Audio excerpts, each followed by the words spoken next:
इसके पहले online class में हमने आपको बताया है कि इससे जो है कि कटाव, मिट्टी के कटाव को रोकने के उपाय बता चुके हैं हम आपको। अब इसमें जो है आपको ये ध्यान देना है कि हम इसी के आगे चलते हैं। आज आपको चारागाह बताते हैं। चारागाह या इसी को घास का मैदान भी कहते हैं, अंग्रेजी में ग्रासलैंड। समझिए, घास का महत्व तो पहले समझिए।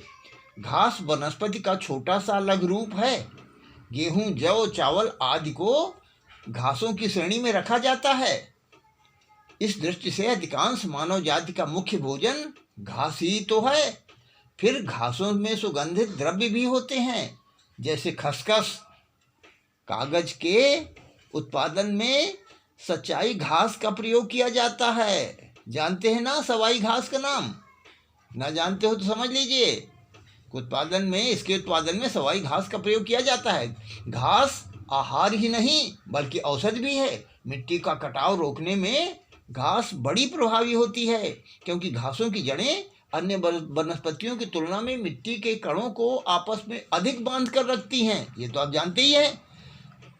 अब आप एक बात समझ लीजिए कि विश्व में घास का मैदान, पृथ्वी का कुल जितना क्षेत्र वनस्पति से ढका है उसके लगभग 24% भाग पर घास उगी हुई है। विश्व में घास की लगभग 10,000 जातियां पाई जाती हैं। अब आप भारत में कृषि फसलें समझिए। तो इसके लिए आपको ये समझना है कि भारत में कृषि फसलों का 3 आधारों पर वर्गीकरण किया जाता है। पहला, जलवायु पर आधारित फसलें, और उसके बाद दूसरा समझिए उपयोग पर आधारित फसलें, तथा तीसरा भूक्षरण पर आधारित फसलें। तो आप सबसे पहले जलवायु पर आधारित फसलें समझिए। जल की आप ये समझें कि इसमें जल तो महत्वपूर्ण है फसल के उगाने में, जानते हैं ना। जल के आप ये समझिए कि कृषि का आधार कहा जाता है। बिना जल की कृषि कहाँ होती है? आप तो जानते हैं पौधे के 90% भाग पानी का बना होता है, क्योंकि कृषि फसलें जलवायु के अनुसार उगाई जाती हैं। भारत के तापमान में भिन्नता पाई जाती है। परिणामतः विभिन्न क्षेत्रों में फसलें भी भिन्न भिन्न प्रकार की उगाई जाती हैं। जलवायु के आधार पर फसलों को आप 3 बांटों में बांट सकते हैं, 3 भागों में बांटा जाता है। जानते हैं कि नहीं? पहला खरीफ की फसल, दूसरा रबी की फसल, तीसरी जायद की फसल। तो खरीफ की फसल समझिए, यह ग्रीष्मकालीन तथा वर्षाकालीन फसल है जो जून जुलाई में बोई जाती है तथा अक्टूबर नवंबर में काट ली जाती है। इसमें चावल, कपास, गन्ना, जूट, ज्वार, बाजरा, मक्का इत्यादि फसलें आती हैं। इस ऋतु में यही फसलें उगाई जाती हैं। अब आप समझिए रबी की फसलें। यह फसल अक्टूबर नवंबर में बोई जाती है तथा मार्च अप्रैल में काटी जाती है। इसमें गेहूं, जौ, चना, सरसों, मटर, राई आदि की फसलें उगाई जाती हैं। अब जायद की फसलें समझिए। ऐसी फसलें फरवरी से जून के बीच उत्पन्न की जाती हैं। जायद की मुख्य फसलों में फल, तरकारी, साग सब्जी आदि आते हैं, जैसे लौकी, तुरई, करेला, ककड़ी, तरबूज, प्याज इत्यादि। अब आप दूसरा समझिए, उपयोग के आधार पर आधारित फसलें। ऐसी फसलों को 4 भागों में बांटा जाता है। खाद्य फसलें, व्यापारिक तथा औद्योगिक फसलें, व्यापारिक एवं पेय फसलें, फल सब्जी फसलें। तो पहले आप खाद्य फसलें समझिए। गेहूं, चावल, मक्का, चना, ज्वार, बाजरा इत्यादि फसलें इसमें उगाई जाती हैं। व्यापारिक तथा औद्योगिक फसलें समझिए। गन्ना, कपास, जूट, रबड़, नारियल, तिलहन आदि फसलें इसके अंतर्गत आती हैं। इसी प्रकार से व्यापारिक एवं पेय फसलें समझिए, जैसे चाय, कहवा, तंबाकू इत्यादि फसलें इसमें आती हैं, इस वर्ग में। अब फल सब्जी वाली फसलें समझिए। आम, केला, अमरूद, नींबू, सब्जियां इत्यादि इस वर्ग की फसलों में आती हैं।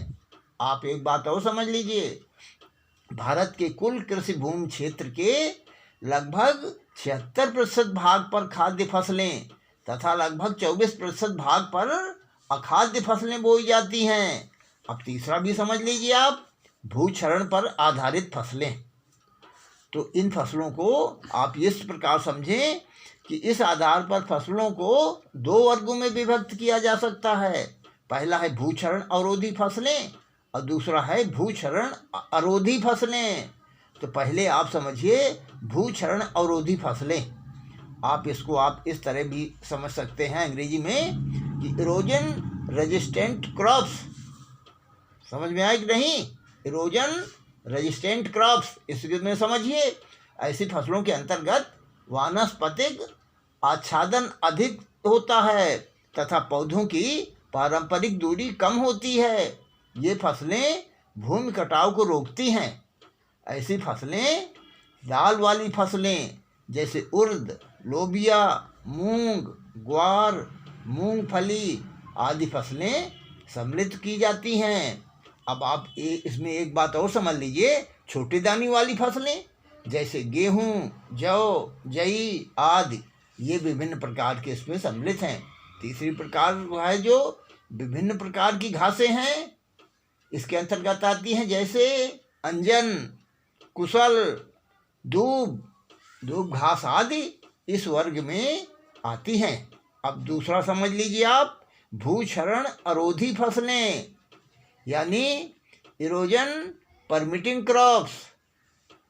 अब आप इसमें समझें, इनमें ऐसी फसलें आती हैं जिनका वानस्पतिक आच्छादन कम होता है, बीज दर कम होती है तथा पौधों की पारस्परिक दूरी अधिक होती है। जैसे मक्का, ज्वार, बाजरा, सोयाबीन, तंबाकू, आलू, कपास इत्यादि फसलें इस वर्ग में आती हैं। ऐसी फसलें भूक्षरण को नहीं रोक पाती हैं। अब आप कुछ और समझिए, जैसे भारत में फसलों का क्षेत्रीय विशिष्टीकरण। तो इसको ध्यान से सुनिए, थोड़ा सा समझिए।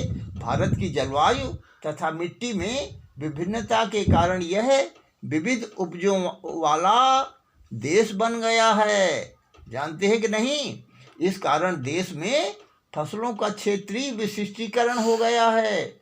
उदाहरण के तौर पर आप ये समझ सकते हैं कि उत्तर प्रदेश में गन्ना व गेहूँ, और इसी प्रकार आप असम में देखें तो चाय, और गुजरात में देखें तो कपास, तथा यदि आप पश्चिम बंगाल में देखना चाहें तो आप इस प्रकार समझ सकते हैं जूट का उत्पादन किया जाता है।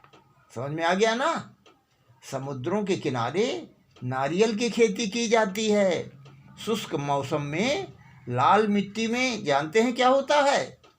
इसमें जो फसलें उगाई जाती हैं वो ध्यान से सुनिए। तो इस लाल मिट्टी में जैसे ज्वार, बाजरा, मक्का आदि उगाए जाते हैं। ये तो आपके समझ में आ गया ना? अब आप जो है प्रश्न लिख लीजिए, जिसका कि उत्तर लिख करके आपको हमें दिखाना है। तो आप तो ये तो समझ ही गए हैं कि लेटेस्ट वीडियो को प्राप्त करने के लिए चैनल को सब्सक्राइब करना पड़ेगा, वरना जब टर्न आएगा तब तो भेजेंगे ही। और आप यदि सब्सक्राइब करके पहले से सब देखना चाहें देख सकते हैं, समझ सकते हैं। तो प्रश्न लिखिए, जिसका कि उत्तर आपको लिख करके हमारे पास भेजना है। पहला प्रश्न नंबर 1 लिखिए, चारागाह या घास के मैदान, ग्रासलैंड के बारे में लिखिए। और दूसरा प्रश्न लिखिए, भारत में कृषि फसलें लिखिए। धन्यवाद।